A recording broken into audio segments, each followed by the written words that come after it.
Voilà, bonjour Guillaume, Guillaume de Besançon. Nous sommes ici à Bruxelles dans le cabinet de lecture de Willy Lefebvre qui tient le bloc Marque-Page.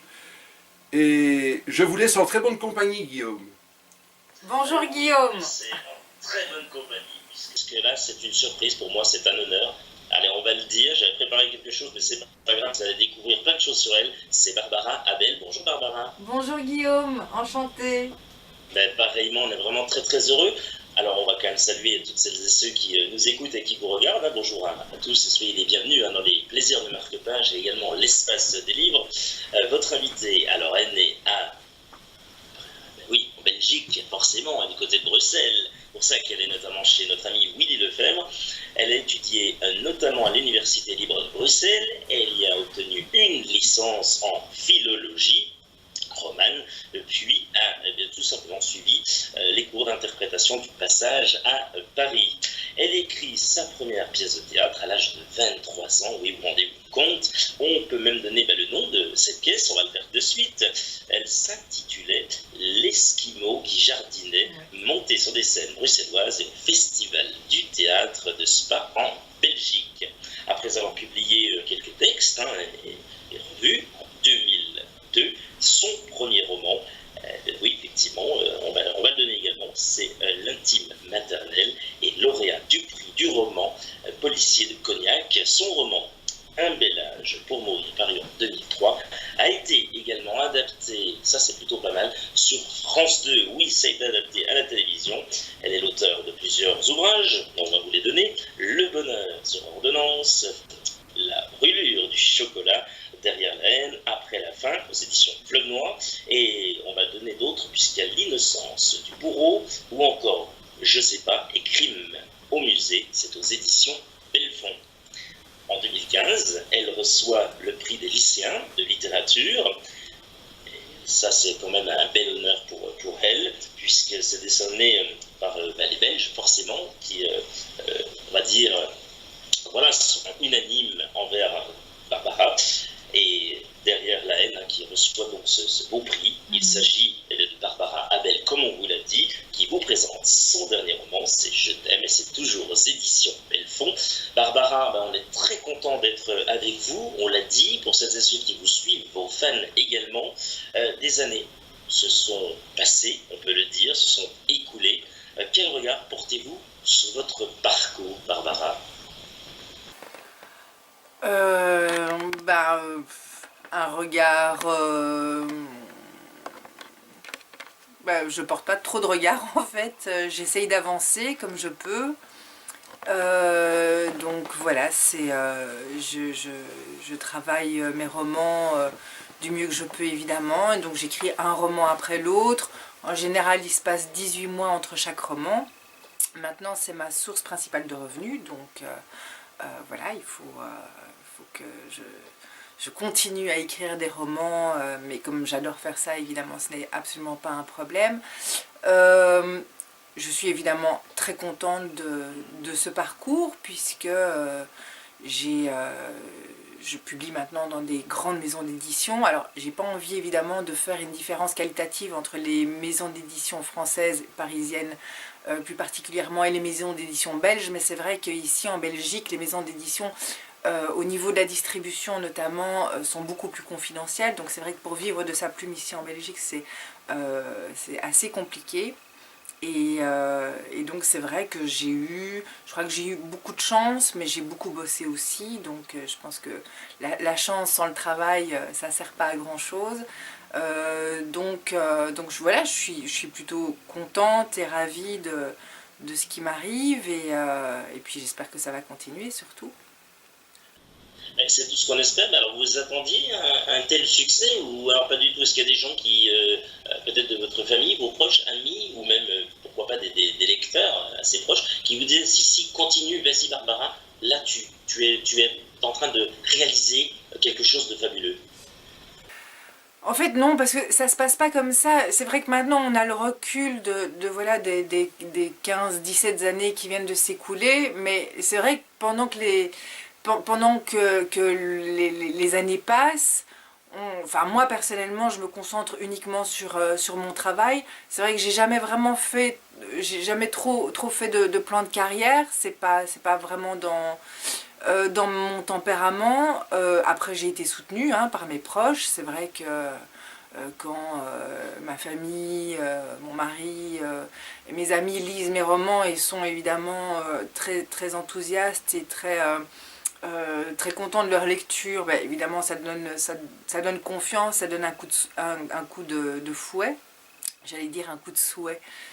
Joli lapsus.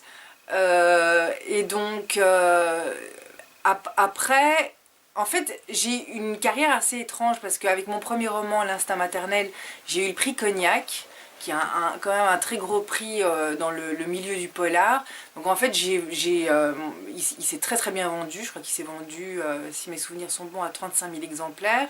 Donc j'ai eu une arrivée dans le monde du polar assez confortable. Et puis en fait, les romans suivants se sont de moins en moins bien vendus, jusqu'à arriver à des ventes pour le dernier roman que j'ai publié aux éditions de Mas. Je crois que j'ai vendu 1500 exemplaires, enfin voilà, quelque chose de très, très confidentiel. Et puis après, j'ai eu une seconde naissance, avec notamment Derrière la haine, qui a très très bien fonctionné, qui va d'ailleurs sortir bientôt au cinéma. Et c'est vrai que du coup, ce parcours en 2 temps, en fait, m'a appris que rien n'est jamais acquis. Et que donc il faut toujours bosser, il faut toujours donner tout ce qu'on a, parce que c'est pas parce qu'on arrive à un certain stade simplement de vente, de nombre d'exemplaires vendus, que ça va rester là toujours. En fait, c'est très très très aléatoire et très éphémère aussi comme position. Donc il faut jamais crier victoire et jamais se reposer sur ses lauriers. Donc voilà, je suis très contente, je profite pleinement de ces petits succès qui m'arrivent, parce que voilà, les retours sont très, très enthousiastes et très, très chaleureux de la part des lecteurs. Mais c'est pas pour ça que je me dis ça y est, je suis arrivée, super, etc. Non, pas du tout. En fait, il suffit de rester absent 2-3 ans sur le marché et voilà, et tout le monde vous a oublié, il n'y a plus personne qui pense à vous. Donc faut toujours bien se dire ok, c'est super, mais il faut continuer de bosser et continuer d'essayer de présenter aux lecteurs des romans qui vous correspondent vous d'abord, qui soient fidèles à ce que vous êtes, et puis qui puissent intéresser les lecteurs sans non plus toujours servir la même chose. Enfin bon, voilà, c'est un peu compliqué. Mais donc voilà, mollo, on se reposera quand on sera mort, en gros. Bon, avant de mourir, il y a quand même beaucoup de choses à faire. Qu'est-ce qu'elle aime faire, Barbara Abel, quand elle n'écrit pas, ses passions ou autres? Oui, qu'est-ce qu'elle aime faire, Barbara? En fait, ce qui se passe, c'est que quand j'écris un roman, ça me prend quand même une année entière, en grosso modo, en moyenne. Et donc, entre la remise de mon manuscrit et le début de la rédaction du roman suivant, il se passe un truc comme 4-5 mois, pas beaucoup plus. Donc la majeure partie du temps j'écris, et c'est vrai qu'une fois que je suis sur un roman, je suis un peu obsessionnelle, je pense qu'à ça. Dès que j'ai 3 minutes devant moi, j'écris, ou je cherche de la documentation, ou je relis, ou je retravaille, etc. Mais donc pendant les 5 mois pendant lesquels je ne suis pas sur un roman, c'est vrai que d'abord je profite un peu de pouvoir être plus libre dans mes journées. Je sais pas, moi souvent je retourne nager, je me dis allez, je vais reprendre ma forme physique en main, donc je retourne à la piscine, je m'occupe plus de mes enfants, qui grandissent maintenant et qui ont de moins en moins besoin de moi, mais il y a ma petite dernière qui a 10 ans, et donc voilà, je fais beaucoup de choses avec elle, avec mon mari, mes amis, ma famille. J'ai pas, à part l'écriture, j'ai pas d'occupation prenante. Donc c'est plus le plaisir de pouvoir passer des journées sans avoir la contrainte, entre guillemets, parce que c'est pas une contrainte, mais voilà, le fait de être devant mon ordinateur et travailler, écrire, quoi qu'il arrive. Pour celles et ceux qui ne sont jamais allés du côté de la Belgique, et notamment de Bruxelles. Donnez-nous envie d'y aller, qu'est-ce que l'on peut y faire et quels sont ses atouts pour vous? Et si vous avez envie de vendre la Belgique, on le sait, c'est un très très beau pays, il y a chocolat, mais il n'y a pas que le chocolat. Qu'est-ce qu'il y a d'intéressant à voir, notamment du côté de Bruxelles, que vous connaissez très bien? Moi, Bruxelles, c'est vraiment, déjà c'est la ville où je suis née, donc j'y ai, à part une petite trahison à Bruxelles, j'ai vécu 2 ans à Paris, mais sinon j'ai toujours vécu à Bruxelles. C'est vrai que c'est une ville que j'adore parce que je trouve, d'abord c'est une capitale, donc il y a tous les avantages d'une capitale, la vie, notamment, bon moi je suis très concernée par ça, mais une vie culturelle très intense, très intéressante, aller au théâtre, aller au musée, voilà, enfin moi principalement je vais voir des expos où je vais au théâtre, au cinéma aussi, bon. Après je trouve que c'est une ville très très agréable parce qu'il y a une qualité de vie dans cette ville que je vis au jour le jour, c'est-à-dire déjà les Belges sont super, en général sont super chaleureux, accueillants. C'est vrai qu'ayant vécu 2 ans à Paris, alors j'adore Paris aussi, hein, j'ai pas du tout envie de descendre Paris, mais voilà, il y a un stress dans Paris qu'il n'y a pas à Bruxelles. Il y a de l'espace aussi, bon, tout bêtement au niveau des habitations, c'est vrai qu'on a, les habitations sont beaucoup plus spacieuses que dans d'autres villes, dans d'autres mégalopoles et capitales, voilà, pour juste comparer les capitales entre elles. Voilà, beaucoup d'espaces verts, il y a plein de promenades à faire, puis Bruxelles est une ville très belle. Bon, maintenant il y a beaucoup de travaux pour le moment, je trouve un peu trop, mais bon, en même temps c'est pour un mieux, et donc se promener dans le centre, et puis, bon, alors la gastronomie, je sais pas si Bruxelles est connue pour la gastronomie, mais bon, allez, c'est pas mauvais, on va dire. Mais voilà, sinon, il y a évidemment plein de choses à faire, et chaque semaine, chaque week-end, il y a 36 000 expositions à aller voir, ou de pièces de théâtre, ou à aller voir aussi. Alors, quelle est votre dernière pièce de théâtre que vous êtes allé voir, ou on va dire film, puisque vous êtes... voilà. Alors, moi j'avais été voir une pièce, alors je sais pas, c'était il y a un mois, quelque chose comme ça, une pièce au Théâtre Le Public qui s'appelle Les Moutoufs. Moutouff, je sais pas si ça existe en France, je sais pas si c'est un terme belge, c'est les... Personnellement non, mais vous allez nous l'expliquer. Ben voilà, c'est les personnes, alors d'origine, mais c'est même plus d'origine, donc arabes, marocaines, maghrébines, etc., mais qui sont nées ici, donc c'est la 2e génération qui sont nés ici, donc eux, c'est des Belges en fait, mais évidemment ils ont le type nord-africain reconnaissable entre tous, et donc il y a voilà, toute une vision. Bon, là, aujourd'hui, évidemment, ça prend encore une autre ampleur, mais toute une vision de ces gens. Et donc, ils sont 5 sur scène, et c'est une pièce qui casse complètement les clichés, et puis surtout qui nous livre, eux, leur façon de voir, leur façon de vivre, cette espèce ils sont considérés comme des étrangers, or ils ne le sont absolument pas, ils sont aussi belges que moi qui suis portugaise d'ailleurs, parce que je suis aussi d'une 2e génération, mon père était portugais, mais moi je suis née ici, et, sauf que ça se voit pas sur mon visage, et donc voilà, tout ce rapport à leur famille aussi, à leur culture, et c'était intelligent, c'était drôle, et puis ça cassait évidemment tous ces clichés, et j'ai beaucoup aimé. Quand Barbara Bell se pose, oui, des fois, le piano, comme vous le disiez tout à l'heure, qu'est-ce qu'elle aime lire? J'adore lire Sylvie Godefroy. Alors Sylvie Godefroy, d'abord c'est une amie. Ensuite, c'est une écrivain belge qui écrit... Alors, on est vraiment très différentes l'une de l'autre. Elle a une écriture très poétique, très émotionnelle, très forte. Et donc, c'est son dernier ouvrage qui s'appelle Hope. Voilà, que j'ai beaucoup aimé. J'avais lu son précédent ouvrage aussi, que j'avais chroniqué, parce qu'il y a un moment donné, j'étais chroniqueuse dans une émission culturelle, une quotidienne belge, qui s'appelait 50 degrés Nord, que j'ai adoré. J'ai adoré les 5 années dans lesquelles j'ai travaillé dans cette émission. Et donc elle avait publié à l'époque la balade des pavés. Voilà, à lire absolument, Sylvie Godefroy. Oh, oh. Sinon je suis une lectrice assez ordinaire en fait, je lis un peu tout. Alors c'est vrai que je lis beaucoup aussi les copains. Il faut le dire, tout simplement parce qu'ils m'envoient leurs bouquins et que du coup, et donc Sylvie aussi, oui, je veux dire les copains dans le sens polar. Voilà, parce que puis c'est très gai aussi de se donner des avis sur nos productions respectives. Donc là bientôt je vais bientôt lire le dernier Karine Giebel, La Brique. Je lui ai dit j'attends l'été, donc j'attends d'être en vacances pour lire.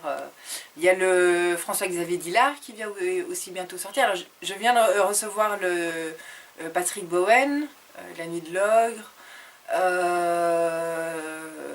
Voilà, enfin je viens de lire un livre super, génial, d'un ami et confrère belge qui s'appelle Éric Russon, qui a publié donc son livre, c'est Bisextile, et je l'ai terminé hier, enfin je l'ai terminé ce week-end, donc vraiment à lire absolument. En plus c'est super bien écrit, et l'histoire est hyper prenante, et donc voilà, à lire absolument. C'est une nouvelle plume, c'est son deuxième roman, mais il y a le Karine Giebel aussi.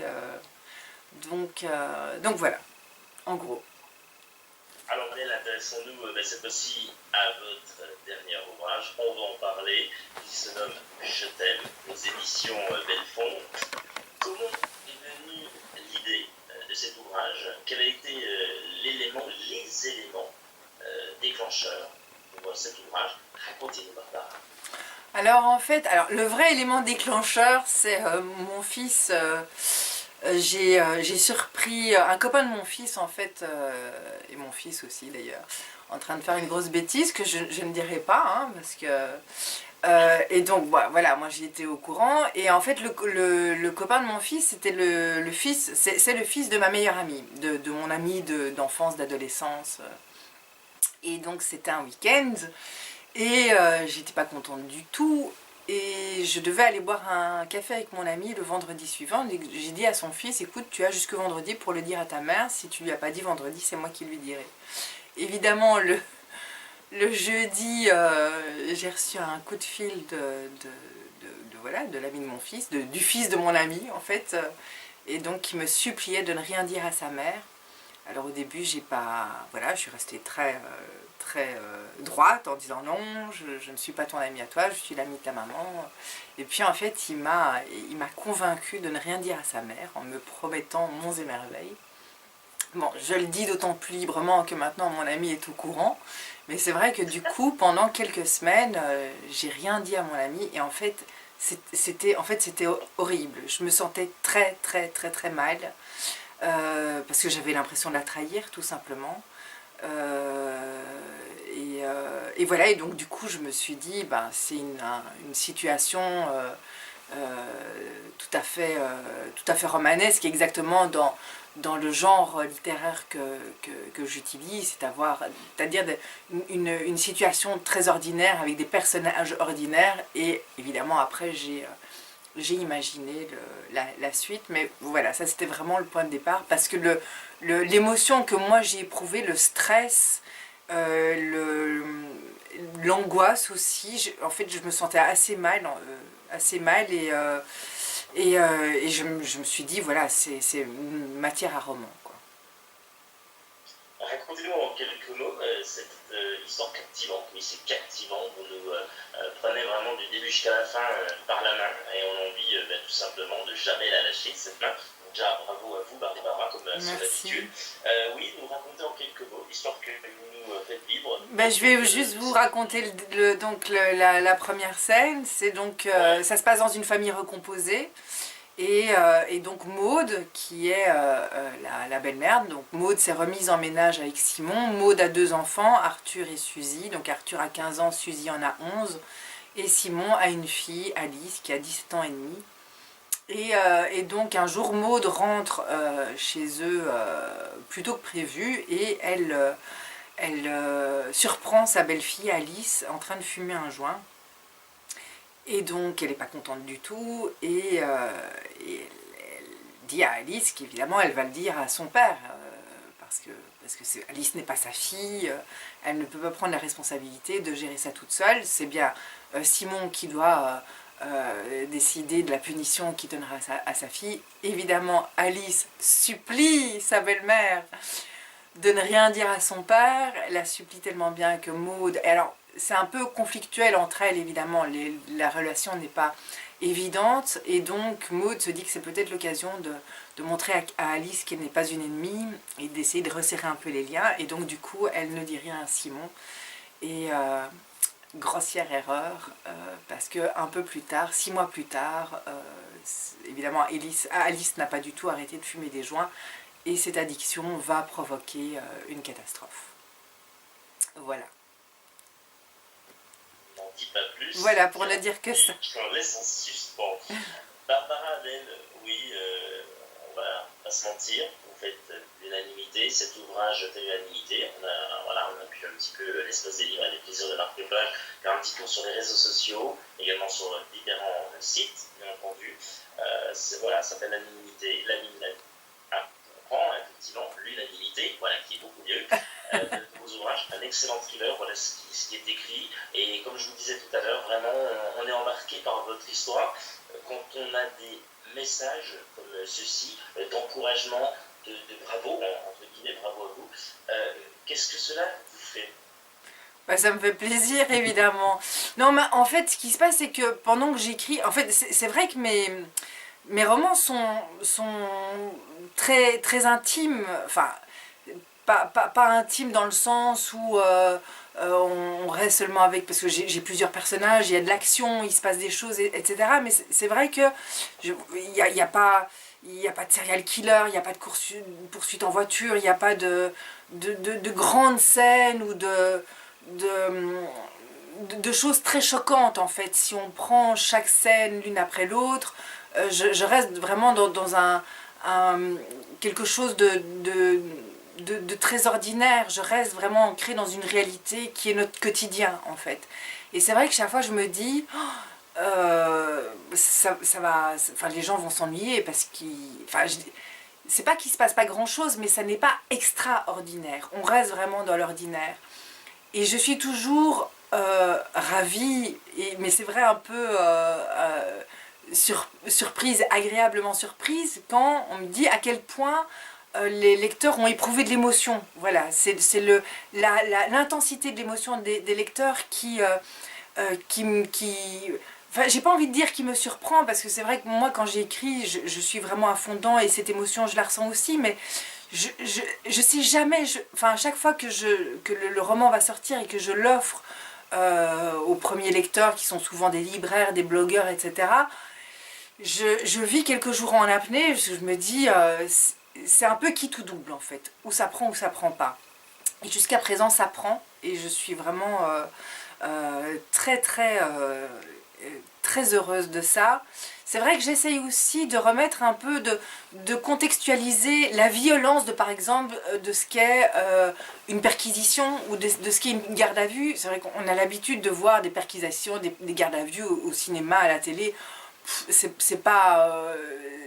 c'est assez courant et ça devient très banal, entre guillemets. Et c'est vrai que je me dis, mais en fait, si moi je devais vivre une perquisition chez moi ou une garde à vue, c'est hyper violent. Et j'essaye de rendre cette violence-là, qui est un peu passée, qui est un peu banalisée à la télé ou au cinéma. Et je suis contente parce que, voilà, parce que ça marche, en fait. Parce que ces choses très, très ordinaires, finalement, j'arrive justement à leur rendre leur intensité et la violence des émotions que ça peut créer. Et c'est là que je suis vraiment très très contente et ravie du retour des lecteurs. Bon, Barbara Abel, voilà, est sorti il y a quelques temps. La question elle est simple, quels sont vos projets cette fois-ci pour la suite? Je pense que ça va bouillonner dans votre tête. Alors, évidemment, je vais continuer à écrire des romans, puisque d'abord j'adore faire ça, et en plus les gens aiment bien apparemment. J'aimerais bien, alors je vais rester dans mon sujet de, enfin, pas dans mon genre de prédilection qui est le thriller psychologique. Maintenant je crois que le prochain je vais un peu abandonner la famille quand même. Et alors je sais pas du tout encore, hein, parce que je m'y mettrai à partir de septembre. Donc j'ai là 3 mois et demi pour trouver une bonne idée. Mais j'ai envie d'explorer un peu le genre catastrophe, voilà, des gens ordinaires qui partent en vacances, et il se passe un truc, et ça tourne mal, mais pas spécialement dans la famille, parce que c'est vrai que jusqu'à présent j'ai beaucoup exploré le milieu de la famille, les émotions provoquées par ça, que ce soit famille classique ou famille recomposée, et donc ça va plutôt être, j'ai envie de, voilà, peut-être d'aborder, donc toujours dans le thriller psychologique, mais plutôt le thème de la catastrophe. Je sais pas, mais si ça se trouve je vais pas du tout faire ça, hein, mais naturel ou quelque chose comme ça, il y a quelque chose. Oui, ce serait plutôt ça, ce serait plutôt des gens qui se retrouvent au sein de cette catastrophe, et là il va falloir s'entraider. Voilà, oui. Non, mais c'est plutôt dans ce style-là, c'est-à-dire se trouver dans une situation face à laquelle on n'est pas du tout préparé, et voilà, comment réagir, et qui sauver, qui ne pas sauver, enfin voilà, des choses comme ça, quoi. Mais voilà, ça reste très très flou, hein. Et Barbara est dedans mettre peut-être pas un tueur, mais voilà. Alors non, en fait non, pas du tout. Justement, ces trucs-là avec un tueur, ça se voit tellement, ça se fait tellement, et je trouve justement que, et apparemment ça touche beaucoup les gens, donc je me dis justement peut-être que moi je tiens un truc qui n'appartient qu'à moi, justement, c'est juste mettre, c'est ce que je fais dans Je t'aime, c'est vraiment tous les personnages, c'est des gens ordinaires, c'est vous, c'est moi, et ils ont absolument pas, ils sont pas des psychopathes, c'est pas des mauvaises personnes. Aucun de mes personnages, en tout cas dans Je t'aime, hein, pas spécialement dans les autres romans, mais dans Je t'aime, aucune n'est foncièrement mauvaise, c'est juste des gens qui, à un moment donné, sont emportés par leurs émotions, et qui veulent défendre ceux qu'ils aiment, et ou bon, pour d'autres, venger la mémoire d'êtres chers qu'ils ont perdus, et ils sont explosés de douleur. Et voilà, et en fait j'aime bien prendre ces gens-là parce que c'est nous, et que dans une vie on a plus, enfin je veux dire, ce sont les gens qu'on côtoie. Moi le pourcentage de chance que j'ai de rencontrer un serial killer est quand même très très très très minime, donc, et vous aussi, enfin j'espère pour vous, j'espère pour moi aussi, et donc c'est ça que j'aime bien, c'est prendre ces gens qui sont ce fameux couple de monsieur et madame tout le monde, et puis les mettre dans des situations terribles, et de voir un peu comment ça se passe. Et comment ils réagissent, et ça c'est vraiment votre force, la psychologie. Hein. Ouais, j'aime bien. Barbara Bell, allez, on passe tout de suite à la minute cool, vous nous suivez? D'accord, allez, on y va. Allez, c'est parti. Êtes-vous plutôt thé ou café? Café, à fond, café. Plutôt soirée télé ou soirée en boîte de nuit? Alors je suis pas du tout boîte de nuit, ça c'est vraiment enfin, sauf les vieilles boîtes de nuit, genre le Cardinal à Brive-la-Gaillarde, où il passe que des discos et on peut s'éclater, ça j'aime bien encore. Alors les boîtes de nuit techno, mais alors vraiment pas. Soirée télé, j'aime bien, mais pour m'amuser, pour me distraire, c'est plutôt soirée copain, quoi. Petite question sympathique celle-là. Quelle odeur aimez-vous sentir? Ouf.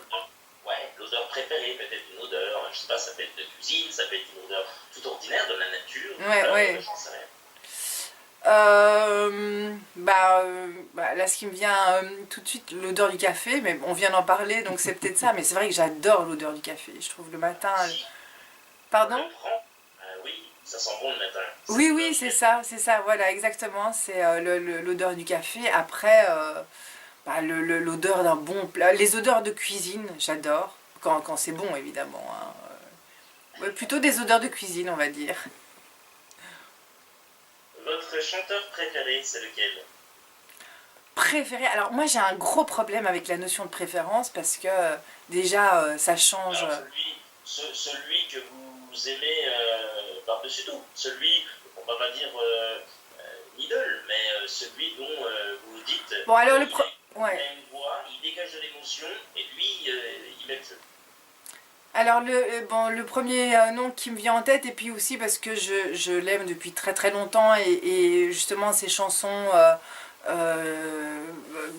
passent les époques de ma vie et reviennent régulièrement, c'est Tom Waits.